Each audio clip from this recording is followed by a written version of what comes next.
Praise the lord. దేవుని ఉన్నత పరిశుద్ధ నామానికి సమస్త మహిమ ఘనత ప్రభావములు కలుగునుగాక. ఆమెన్. మన ప్రభువును రక్షకుడైన యేసుక్రీస్తు అన్నాము పెరట మీ అందరికీ ప్రత్యేకమైన శుభాభివందనములు తెలియజేస్తున్నాను. ప్రియమైన బిడ్డలారా, గడిచిన కాలమంతా ప్రభు మనల్ని కాచి కాపాడి భద్రపరిచి క్షేమాన్ని ఆరోగ్యాన్ని ఆయుష్ని ఇచ్చి నూతనమైన దినం దయచేసినందుకు ఆ దేవతని హృదయపూర్వకంగా కృతజ్ఞతలు తెలియజేస్తున్నాను. ఈరోజు ప్రభువారు మనందరికీ ఇస్తున్న వాగ్దానము యెషయా గ్రంథం 45 అధ్యాయం 2వ వచనంలో, నేను నీకు ముందుగా పోవచ్చు మెట్టగా ఉన్న స్థలములను సరళం చేసేదను. ఆమెన్. నేను నీకు ముందుగా పోవచ్చు మెట్టగా ఉన్న స్థలములను సరళం చేసేదను. దేవుడి పరిశుద్ధ వాగ్దానం మనందరి జీవితంలో స్థిరపరిచి ప్రభు నెరవేర్చునుగాక. ప్రియమైన బిడ్డలారా, ఈరోజు నువ్వు ఏ ప్రయాణంలో అయితే ఉన్నావో, అది జీవితానికి సంబంధించిన ప్రతి ఒక్క ప్రయాణంలో దేవుడు మనకంటే ముందుగా పోవచ్చు మెట్టగా ఉన్న స్థలంలో సరళం చేస్తారని వాగ్దానం చేస్తున్నారు.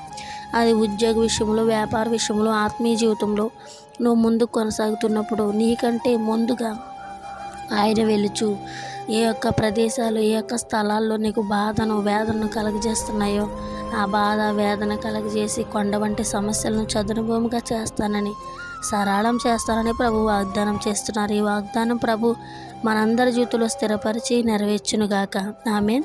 నేను నీకు ముందుగా పోవచ్చు మెట్టగా ఉన్న స్థలములను సరళం చేస్తున్న వాగ్దానం ప్రభు మనందరి జీవితంలో స్థిరపరిచి నెరవేర్చులాగున ప్రార్థన. పరిశుద్ధుడా, ప్రేమగల తండ్రి, నీకు వందనాలు, స్తోత్రాలు, స్తుతులనైనా. గడిచిన కాలం అంతా మమ్మల్ని కాచి కాపాడి భద్రపరిచి క్షేమాన్ని ఆరోగ్యాన్ని ఆయుష్ని ఇచ్చినందుకు నీకు వందనాలు, నీకు స్తోత్రాలనైనా. నేను నీకు ముందుగా పోవచ్చు మెట్టగా ఉన్న స్థలములను సరళం చేస్తానని వాగ్దానం చేసిన దేవుడు ప్రభువా, నువ్వు ఎంతైనా నమ్మదగిన దేవుడు, వాగ్దానం చేసిన దేవుడు, నమ్మదగిన దేవుడు, స్థిరపరిచే దేవుడు తండ్రి. ఈ యొక్క ప్రార్థన గ్రూపుల్లో పాల్గొంటూ ప్రభు వాగ్దానాలు వింటూ ఆత్మీయంగా బలపడుతున్న బిడ్డలని హృదయపూర్వకంగా తండ్రి మీరు జ్ఞాపకం చేసుకోండి, దీవించండి, ఆశీర్వదించండి ప్రభు. నీకు వందనాలయ్యా, స్తోత్రాలయ్యా. ఏ బిడ్డ ఏ పరిస్థితుల్లో ఉన్నారో ప్రభు, బిడ్డల కంటే ముందుగా మీరు వెళ్ళి మెట్టగా ఉన్న స్థలంలో సరళపరచడా మనకు మీరు మహిమ తెచ్చుకుంటారని వాగ్దానం మా జీవితంలో స్థిరపరుస్తారని యేసుక్రీస్తు ఉన్నత అధికారం కలిగిన నామం పేరిట ప్రార్థనలు అడిగి జవాబులు పొంది నన్ను నా ప్రియ పరలోకపు తండ్రి. Amen. Amen. Praise the lord.